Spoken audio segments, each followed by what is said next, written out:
Hey y'all, Jason Dukes here with Dirt Race Life. I'm in the process of getting my car ready for the next race, and we got some PM work to do, some preventative maintenance to do on this car and everything. And the big one here, I've got an oil leak that I got to deal with, and I want to show y'all that right quick. So I was looking at this right side of this car, this engine, and everything is just greasy. And I've got brake dust that's mixed with an oily residue, and it's just stuck to everything over here. And I'm looking at this, and what I've realized, I found the culprit. This fuel pump is the oil seal inside of it, where that the lever arm is working off of the cam push rod.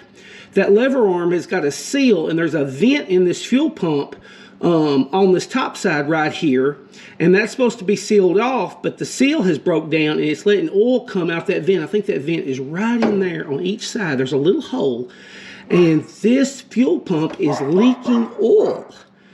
And so we're going to change this out. This is a Procam 7.5 pound fuel pump, and it works fine. I can keep it for a spare backup in emergencies or something like that. But it's leaking. So before I wash the engine off and everything, I want to show y'all what that looked like, because it can really fool you, because there's not like fresh oil running out of it or anything. It's seeping, and then the dirt from the track and brake dust and everything is just kind of building up on it. All this was clean, and we got 3 races on the car, and it's just all grimed over from that. So anyway, I want to show you that, and let's see, and then we're going to change the oil filter out. We got 3 races on the oil. We're going to change the oil filter out, and then we're going to change the rocker arms out, because we've got stamped rocker arms on this engine. We were running this engine in a lower class where we had to run the stamped rocker arms, and they're a little bit harder on your oil than roller rockers are, and your roller rockers will free the motor up just a little bit. So we're going to switch those out, put the roller rockers on, get this car ready to go for the next race. So that's all coming up. Y'all stay tuned.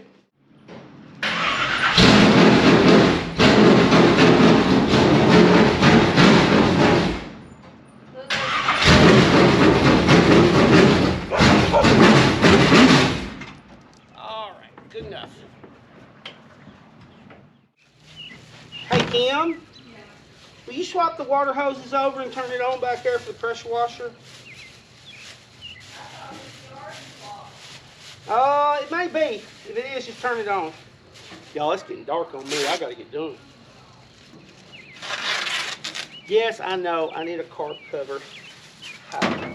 Poor budget racing here. Walmart sacks. Y'all know how it is.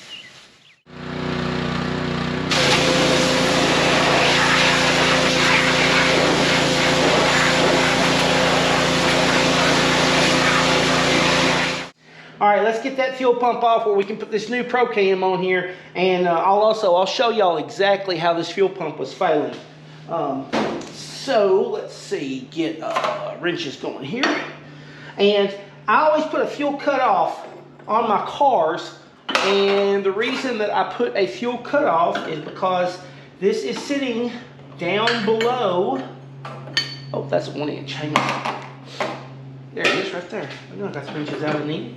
But anyway, this is sitting lower than the level of the fuel tank, and like I'm full of fuel right now. So if I did not have a fuel shut off, I would just pour fuel forever. And that would be very irritating. Now I'm still gonna pour some fuel. I'm not real worried about it, but you know, this is a big 1/2-inch line, and there's a big canister fuel filter, so it's gonna pour a little bit of fuel out. Now, I wanted to, one of the things I wanted to cover here in this video, changing a fuel pump's not really that hard. All right, so this is a Procam 7.5, and I'm replacing it with a Procam 7.5.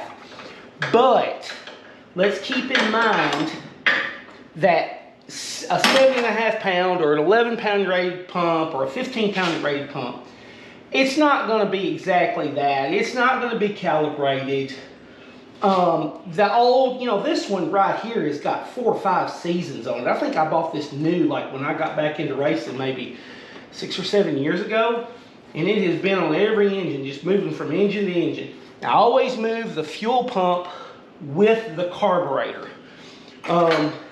Because, I set my carburetor float bowl height to what that fuel pump does. And when I put this new Procam on, even though it's the same, okay, now you're gonna pour a little bit, so we'll get you up here out of the way. So even though I'm putting the exact same type of fuel pump, same manufacturer, same rating and everything. I would expect that it could have, you know, another pound of fuel pressure, or maybe a little less, maybe a little more, you know, whatever, something. And so we're gonna set our float bowl height again because of that. So stick around. I'm gonna swap everything out. I'm gonna swap the rockers out and everything. And we're gonna get that on the end. But yeah, I've got to set that float bowl height as well.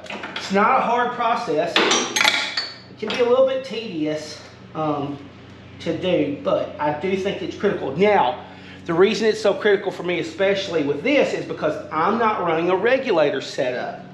So I'm running one fuel line that runs from the fuel tank into the fuel pump, into the carburetor, and of course through a fuel filter and everything like that.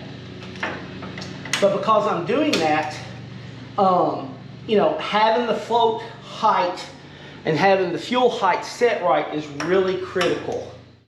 All right, y'all, check it out. I got my new pump here. I got my gasket. I'll show you right quick.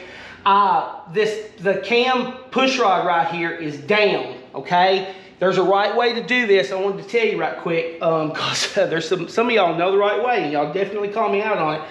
I've just gotten used to not bothering with pinching the push rod up out of the way. There's a small bolt into the front, and it's real short, and it seals up the hole normally. You just have a short bolt in there that just seals the front of the block up. But you can take it out and put a longer threaded 3/8 bolt in, and it will pinch up against your push rod to hold it up out of the way. And so if you're struggling with this, you don't normally do them or whatever, you know, you can use it to your advantage. I've gotten where I switch these out. I've swapped so many of them, and you know, it'll be hot, I'll be at the track, I'll be in a rush, whatever. And you know, I don't worry about it. All right. Next thing we're doing here, of course, I'm not swapping the plate out, I don't need to. The new gasket right here, I'm putting a little grease on the side that's going against the block. A little bit of grease on that side, okay? And I'm gonna put a little bit of silicone on the side against the pump because I just want the, I'm just gonna leave the gasket with the pump. And so if I have to swap this out, or if I have to pull it off, or if I'm changing, you know, I'm gonna keep the same fuel pump with the carburetor because the two are adjusted and matched to each other. And so I just do it like this right here. All right. I don't want silicone pushing out everywhere. I just want a real thin coat. All I'm doing is really just gluing this gasket to it. It would seal up without any silicone. This gasket would be fine without any. It wouldn't leak or anything. So the silicone, really all it's doing is just gluing the gasket. And you see I got a little bit of grease on the face right there. That's it. Now, show y'all how I'm gonna do this. Get my bolts up here. All right, I've already scraped that off. That's clean. Put my bolts in. And this is just fast way to do it. We'll put our fittings in just a second. I just take an O-ring pick, just reach in there.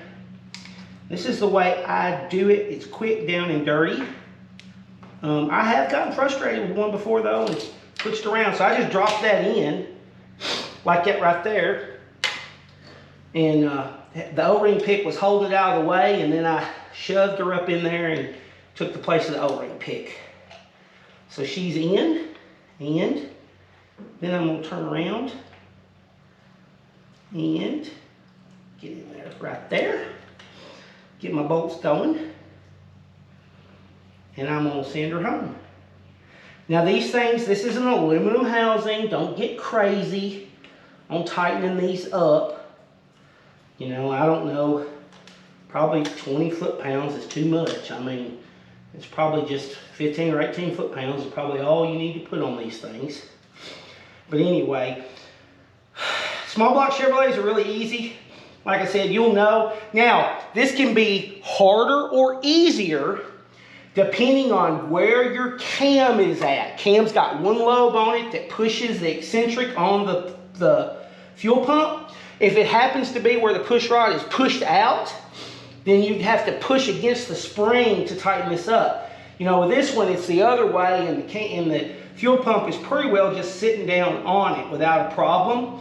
But if it was really hard, it was really tight, and I was fighting or whatever, I would just turn the engine over, you know, a half a revolution or something, and it would just loosen up. It's not a big deal. All right.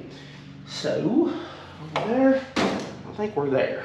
Let me get a ratchet somewhere. I like it. I like it. Looks great.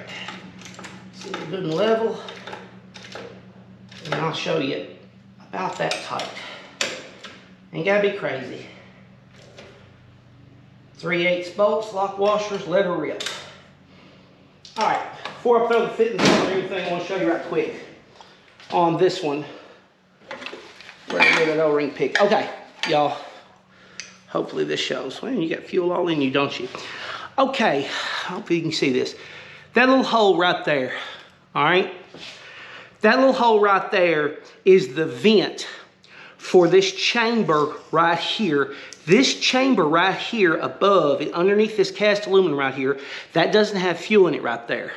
That has got just atmosphere air in it, okay? The eccentric right here, that's exposed to the crankcase and the oil in here. So we got oil that's coming through that push rod, and there's a drain where it's running back. So oil's getting sloshed around in here. There's a seal where this eccentric goes through. There's a seal in there for that plunger to work. And this has to get to the atmosphere, because as that plunger works, there's a diaphragm going up and down, up and down, up and down every time the cam turns over.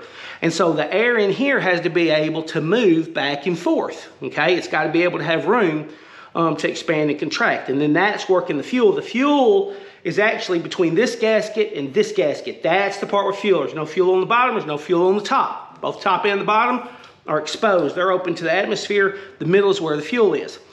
So like this pump wasn't leaking fuel. If this top gasket was to rupture, it would leak fuel out that hole. Now I've seen that before. It'll leak fuel right here. But what it is it's just wore out more than likely. The diaphragms themselves are fine. The springs are fine. So it's still carrying the correct pressure and everything. But more than likely what it is my shaft through here and everything, there's probably like a O-ring or something in this creation that seals the oil off so that the crankcase oil doesn't go through. It's just wore out. And so she's just bleeding oil out, and it's just oil was coming out both sides. And you can even see on this side, and I hadn't washed it. And that's how I picked it up. I was seeing where that I had debris all around it, but yet I had this clear stream coming out right there, coming out of that. And so that was a dead giveaway of where all this oil was coming from.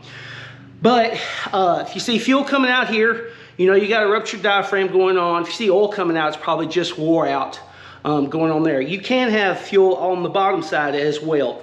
You're sealed both top and bottom. This is like a 6-valve pump right here. These are really good pumps for the money. They run about $200. I'll put a link in my descriptions and on my website for this pump. This is the 7.5 pound. They make them in 11 and 15 as well, according to what you're doing and what type of carburetor and fuel and stuff you're doing and everything. All right, like I said, we're coming back around to setting our flood height on our carburetor when it's done. But next up, while the engine's cool, I'm going to switch out and put these roller rockers on. And some of y'all were really, I got a lot of feedback on this. Like, how in the world he would have to pull this engine out in order to change, to get these rocker covers off and everything. I hear you. But I did. I was close. I was closer than I expected. Look where I worked on that tube just a little bit right there. Yeah, I worked on that one. But believe it or not, it all fits and works. But I definitely pushed the limits. I like this design, but my overall feedback on this is the next time I do a street stock, I'm definitely going to do the cross tubes into my front towers like this. Definitely. But what I'm going to do is I think I'm going to move the tower back about 4 or 6 inches, where this tube is sitting about right here instead of right here. I'm going to move back slightly. I was off just a little bit.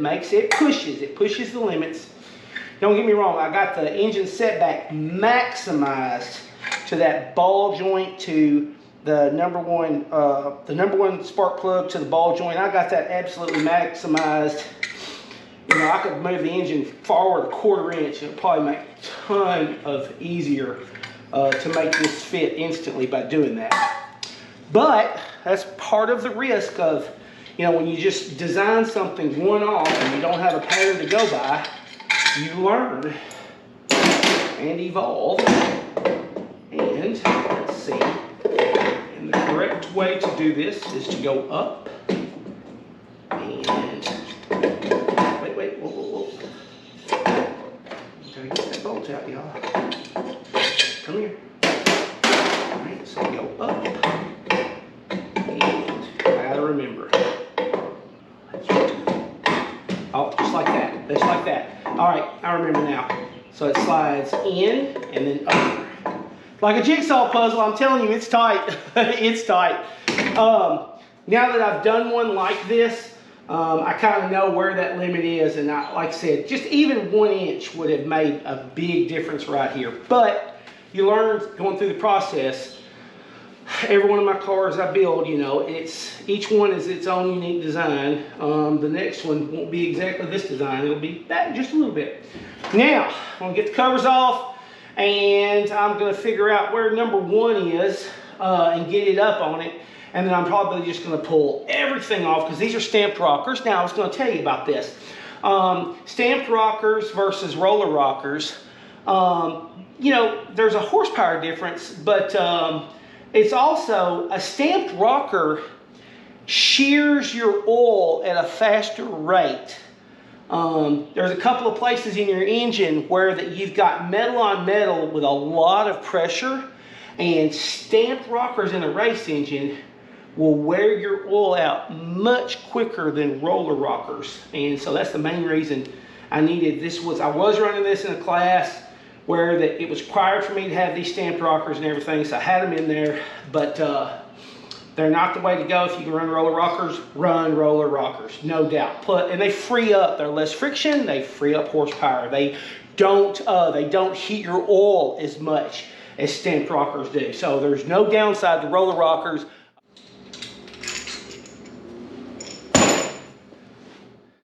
All right, these are the Summit brand roller rockers. I've had these for a while. I've been running them. Matter of fact, the paint's starting to wear off of them. But anyway, I've got some 1.5, 1.6 mix set here.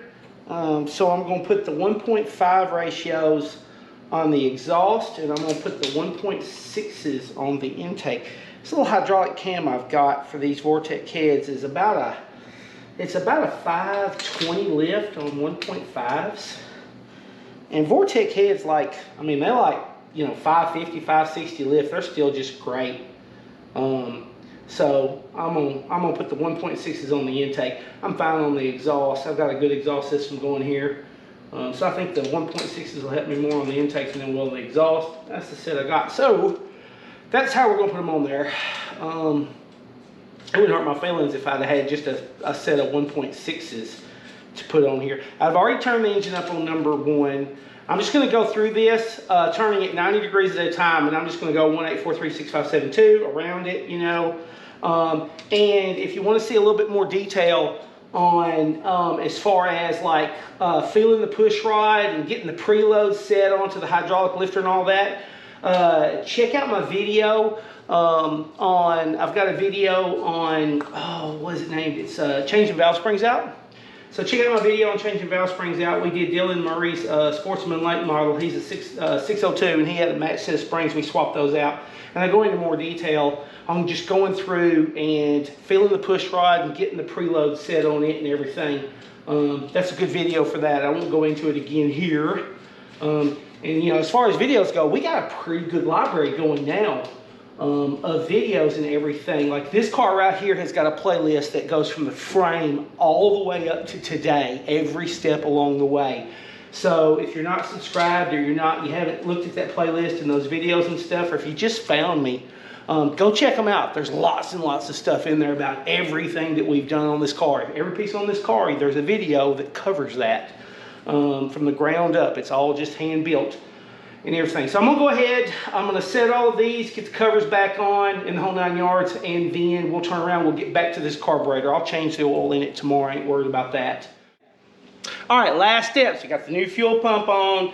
and we want to set our float bowl height again. And I want to show you how this works right quick. This is a Holley 4412 here. Of course, it's been modified. It's a gauge legal 4412, but you see the top towers have been cut off, which is allowed in the crate racing class. But I want to show you right here. Got a screw and a nut, okay? Here's what's going on, y'all. The screw right here is a seal, and it's a pinch screw that stops everything from turning. So it's just a real simple little brass screw. There is a washer that is like a Teflon sealing washer that's on that screw. And then there's a nut, and you see that nut has got slots in it.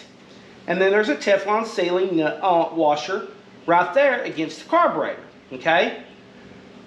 This nut right here is what actually adjusts the float bowl height, not the screw. All the screw is there for is to seal it, to lock it up, stops the nut from turning, and seals it against the two washers right here.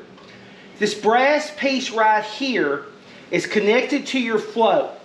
And when you turn this nut and you're turning this brass piece, it is making that adjuster for the float bowl height to go up and down is what it's doing.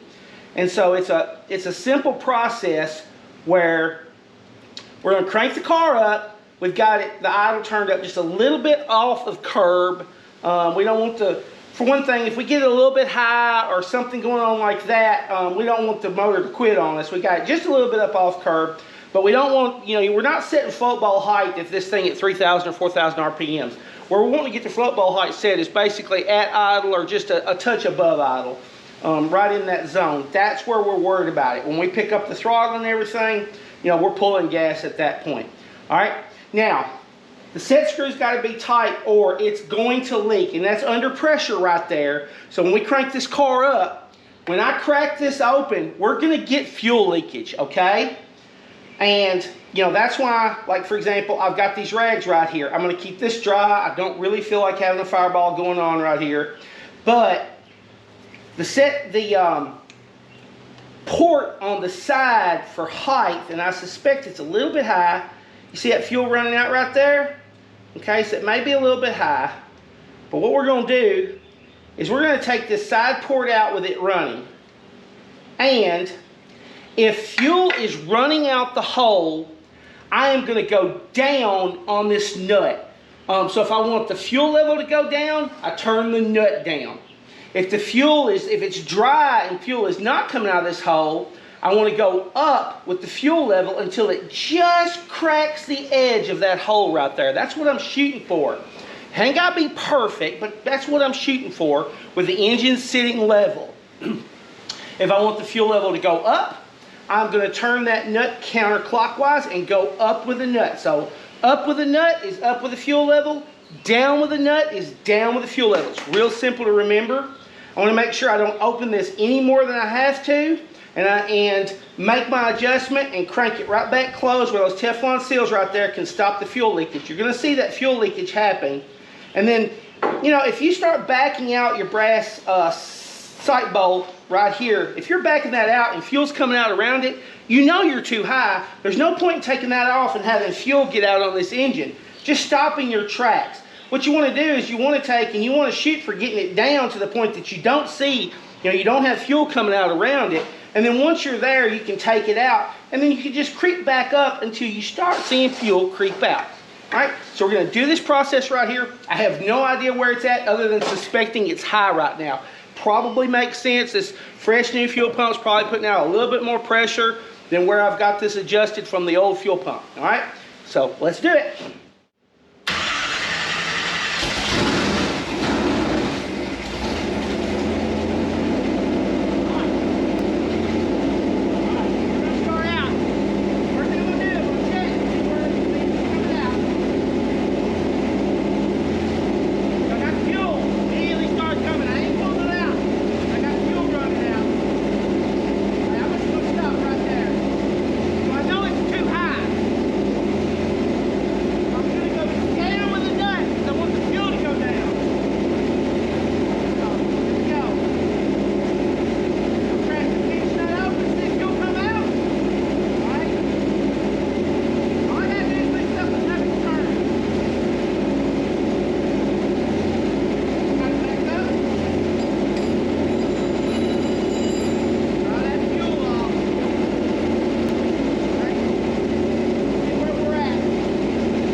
y'all, that's all it is to it.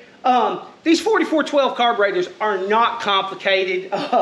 You know, it's just a couple of different things here, and that's one of them. Anybody, honestly, anybody should be able to be successful doing this right here. Just the key points. I always keep a good absorbent rag. Like this is a wore out old t-shirt that I use for a shop rag. I've got that one stuffed down in there. That way if fuel just pours, you know, I got something to grab it and catch it. I always keep a rag in my hand, wipe that off. I just don't want gas running out across this for any reason. To me, that would be a safety issue. Remember, your safety is your responsibility. Make sure you stay on top of it. And I have a shop fire extinguisher as well.